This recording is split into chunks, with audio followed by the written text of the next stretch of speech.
Welcome. I'm so glad you're joining me today. We're about to embark on a journey into one of the most beloved and profound books in the Bible. Today, we're diving into the Book of Psalms, a treasure trove of spiritual insight and emotional expression. It's a book that has resonated with people for centuries, offering comfort, guidance, and a powerful connection to the divine. The Book of Psalms is a collection of ancient songs, poems, and prayers, carefully compiled over generations. These aren't just words on a page, they are the heartfelt cries, joyful praises, and contemplative reflections of real people grappling with the complexities of life. What makes the Psalms so enduring is their ability to capture every human emotion. From the soaring heights of joy and gratitude to the depths of despair and lament, the Psalms give voice to the full spectrum of human experience. Think of Psalms as the original greatest hits album, a collection of timeless classics that speak to the human heart across cultures and generations. Each psalm is a unique song, offering a different perspective on faith, life, and our relationship with God.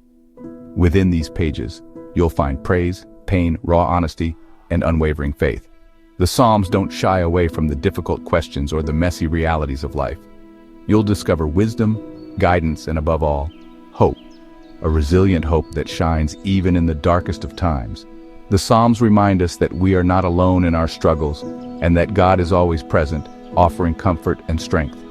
This incredible collection is neatly organized into 150 chapters, each offering its own unique message and perspective. It's a comprehensive guide to navigating the complexities of life with faith and courage. And where do we begin this journey? Psalm 1 is the opening track, the first song in this remarkable album.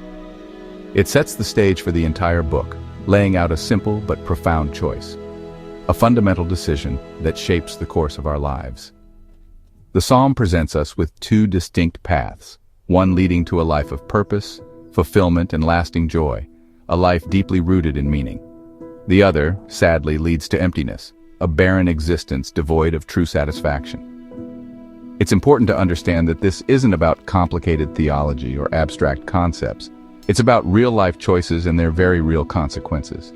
The decisions we make every day, big and small, shape who we become and the kind of life we lead. The psalm uses vivid images, powerful metaphors that paint a clear picture of the contrasting outcomes. It speaks of a strong tree, deeply rooted and flourishing, drawing life from a constant source of nourishment. In stark contrast, it depicts worthless chaff, lightweight and easily blown away, lacking substance and purpose. These images are used to show what's at stake, the profound difference between a life well lived and a life wasted. Before we go further and delve deeper into the meaning of Psalm 1, remember this crucial point: your choices matter. They have a ripple effect, shaping not only your own life but also the lives of those around you. This psalm is practical wisdom, distilled into poetic form, offering guidance for everyday living. It's not just ancient poetry, it's a timeless guide that speaks to the challenges and opportunities we face today. As we unpack it verse by verse, think of it as advice from a wise friend, someone who cares about your well-being and wants to see you thrive. A friend who's seen it all, who understands the ups and downs of life, and who offers guidance based on years of experience. We'll keep it simple, no complicated jargon or convoluted interpretations. We'll focus on three key questions. What does it say? What does it mean in its original context and for us today? And how can we use it today to live a more meaningful and fulfilling life? Some truths are timeless. They transcend cultures, eras, and personal experiences.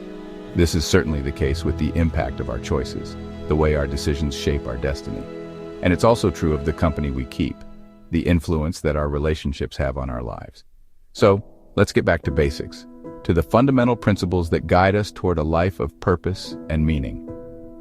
Let's begin this journey together and see why Psalm 1 is the perfect starting point for anyone seeking a deeper understanding of themselves, their faith, and the path to a truly fulfilling life. Here's Psalm 1 in a nutshell. We're going to break down the core message of this powerful opening psalm. It's a message about choices, about the paths we take, and the ultimate consequences of those decisions. It's a timeless piece of wisdom that speaks directly to the heart of what it means to live a good and fulfilling life. A happy, stable life comes from delighting in God's way. It's about finding joy and contentment in aligning your life with God's principles. This isn't about rigid rules or burdensome obligations, but rather about discovering a path that leads to genuine peace and lasting satisfaction. It's a life characterized by inner strength and unwavering hope. Ignoring it leads to instability and ruin. Choosing to disregard God's wisdom can lead to a life filled with uncertainty, anxiety, and ultimately, a sense of emptiness. It's a path that may seem appealing in the short term, but ultimately leads to disappointment and regret. The psalm warns us of the dangers of straying from the path of righteousness. The psalm draws a clear line, no middle ground. There's no fence to sit on, no straddling the divide. We are either walking towards a life of purpose and fulfillment, or we are drifting towards a path of destruction. The choice is ours, and the psalm urges us to choose wisely. The blessed person avoids bad advice. They actively seek to distance themselves from those who would lead them astray. They are discerning and cautious about the influences they allow into their lives. Negative influences, they understand the power of association and choose to surround themselves with people who uplift and encourage them. They recognize that negative influences can subtly erode their values and lead them down a destructive path and mockery. They don't participate in the cynical and dismissive attitudes that often pervade society. They refuse to engage in conversations that tear others down or belittle their beliefs. Instead, they fill their minds with God's wisdom. They immerse themselves in Scripture, seeking to understand God's will and apply it to their lives. They meditate on His teachings, allowing them to shape their thoughts, attitudes, and actions, finding real joy in it. This isn't a chore or a duty, but a source of genuine delight. They discover that God's wisdom is not restrictive, but liberating, leading to a life of purpose, meaning, and deep satisfaction. The result? They're like a tree planted by water. They are firmly rooted in God's love and sustained by His grace. They are not easily swayed by the winds of adversity, but stand strong and steadfast in their faith.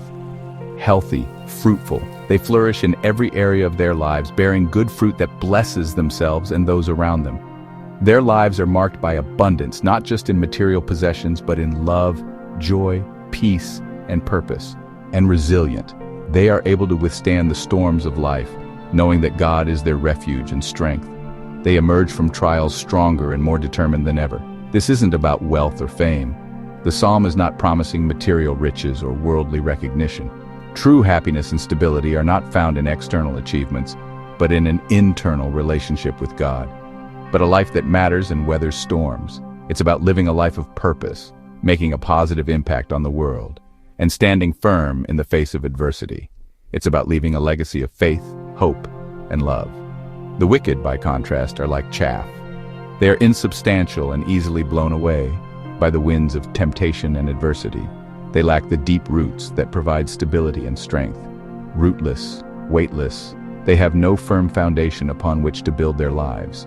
They are tossed about by every passing trend and fleeting desire, blown away by the wind. They are easily influenced by the world around them, lacking the inner strength to resist temptation and stand for what is right. Their lives lack substance and purpose. They may accumulate wealth or achieve worldly success, but ultimately they feel empty and unfulfilled. They are searching for meaning in all the wrong places. In the end, God watches over the righteous. He provides guidance, protection, and unwavering love to those who seek to follow His path. He is their shepherd, leading them through the valleys and guiding them to green pastures. But the path of the wicked leads nowhere.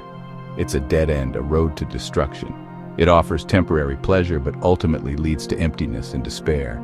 It's a stark choice with lasting consequences. The decisions we make today will shape our destiny. The path we choose will determine the kind of life we live and the legacy we leave behind. Psalm 1 is simple, direct, and deeply relevant. It offers a clear roadmap for living a life of purpose, joy, and lasting fulfillment. It's a timeless message that speaks to the human heart across generations. Which path will you choose? The choice is yours. Will you choose the path of the righteous, rooted in God's love and bearing good fruit?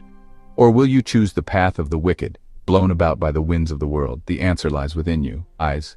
Verse 1 warns us, "Blessed is the one who doesn't walk in the counsel of the ungodly, stand with sinners, or sit with mockers."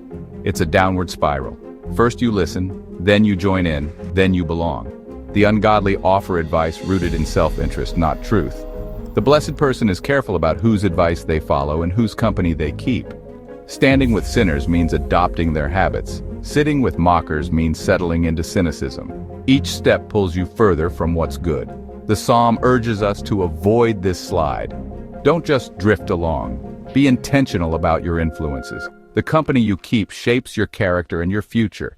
Choose wisely, and you'll avoid the trap. After telling us what to avoid, verse 2 reveals the secret delight in God's law and meditate on it day and night.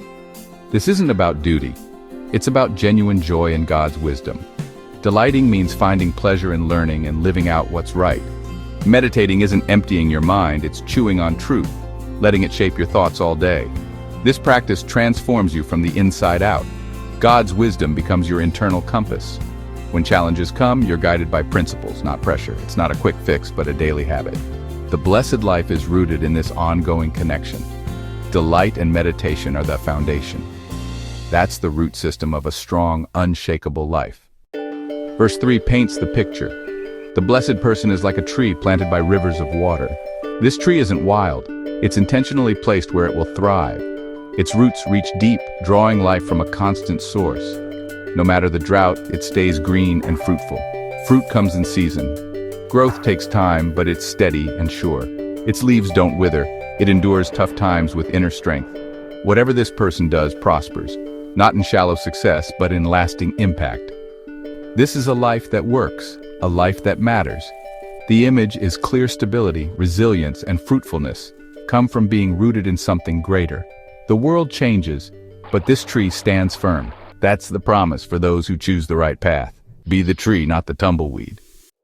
The psalm shifts. The ungodly are not like the tree. They're like chaff blown away by the wind. Chaff is weightless, rootless, and worthless, gone in a gust. This is a life without anchor or substance, easily scattered by every trend or pressure. When testing comes, there's nothing to hold them steady. Verse 5 warns, the ungodly won't stand in the judgment or belong with the righteous. There's a final separation. Rooted lives endure, empty ones don't. In this life, paths cross, but in the end, the difference is clear. The psalm is blunt. Choices have consequences now and forever. Don't settle for a life that blows away. Build roots that last. The stakes are real. The final verse sums it up. The Lord knows the way of the righteous, but the way of the ungodly will perish. God's knowing isn't just awareness. It's care, guidance, and approval. The righteous are strong because they're known and sustained by God. Their path leads to life, purpose, and blessing. The ungodly's path leads to ruin. Not because God is absent, but because their way is empty. Like chaff, it fades and disappears. The psalm ends with a choice, a life rooted in God, or a life that perishes. There's no middle ground. Which ending do you want? The decision is yours. Why does Psalm 1 matter in our noisy digital world? We're bombarded by voices, ads, influencers, cynics, vying for our attention and shaping our values. The Psalm's warning about company and counsel is more relevant than ever. It's not just about friends, it's about what you watch, read, and follow online. Who's shaping your thinking, wisdom or noise? The call to meditate day and night is a radical act in an age of distraction. Slow down, unplug, and focus on what lasts. Start your day with truth, not just headlines. The search for a meaningful life hasn't changed. Psalm 1 offers a path to stability and purpose, even now. In a chaotic world, be the tree, rooted, fruitful, and unshakable. So, how do we translate these ancient words into our modern lives? How do we live out Psalm 1 in a world filled with distractions and competing voices? It's a journey, a process of aligning ourselves with God's wisdom and truth. It's about making conscious choices every day to cultivate a life that flourishes. Start by taking inventory, a soul check, if you will. Examine the landscape of your inner world. What are the dominant influences? What thoughts and beliefs are shaping your decisions? What voices are you letting in? Whose opinions are you prioritizing? Are they voices of wisdom, encouragement, and truth? Or are they voices of negativity, doubt, and fear? Be mindful of the information you consume, the conversations you engage in, and the media you expose yourself to. What habits are shaping you? Are they habits that nurture your spirit and strengthen your character? Or are they habits that lead you astray? Consider your daily routines, your patterns of behavior, and the choices you make on a regular basis. Cut out negative influences, online and off. Distance yourself from toxic relationships, limit your exposure to harmful content, and create space for positivity and growth. This might mean unfollowing certain accounts on social media, setting boundaries with certain people, or simply saying no to activities that drain your energy. Replace them with wisdom. Seek out sources of truth and guidance. Immerse yourself in knowledge that aligns with God's principles. Read a chapter of Proverbs, a treasure trove of practical wisdom for everyday living. Join a study group, connect with like-minded individuals who can encourage and support you on your journey. Or reflect on a single verse each day. Let it sink deep into your heart and mind. Make space for God's truth to take root. Write it down. Journal your thoughts and reflections. Carry it with you. Keep it close as a reminder of your commitment. Let it guide your choices, big and small. Build your connection with God. Nurture your relationship with the divine. Through prayer, communicate your needs, express your gratitude, and seek guidance. Reflection, take time to ponder your experiences, learn from your mistakes, and celebrate your successes, or time in nature. Immerse yourself in the beauty of creation and find solace in its tranquility. Over time, you'll see the fruit. The evidence of your efforts will become apparent. Patience, the ability to endure challenges with grace and understanding. Strength, the resilience to overcome obstacles and persevere in the face of adversity. And purpose, a sense of meaning and direction that guides your actions and inspires your life. It's not about perfection but direction. It's about consistently choosing the path that leads to growth and fulfillment. Choosing the path of the tree, rooted in truth and nourished by wisdom. Not the chaff, the fleeting, insubstantial things that offer no lasting value. Every day is a new chance to plant deeper roots, to cultivate a life that is strong, healthy, and fruitful. The promise is real, the assurance that God is with you, guiding you and empowering you every step of the way. A life watched over by God, a life that stands firm, resilient, unwavering, and grounded in faith. That's the kind of life worth building, a legacy of love, purpose, and impact. Let's get planting. Let's begin cultivating the life we were meant to live.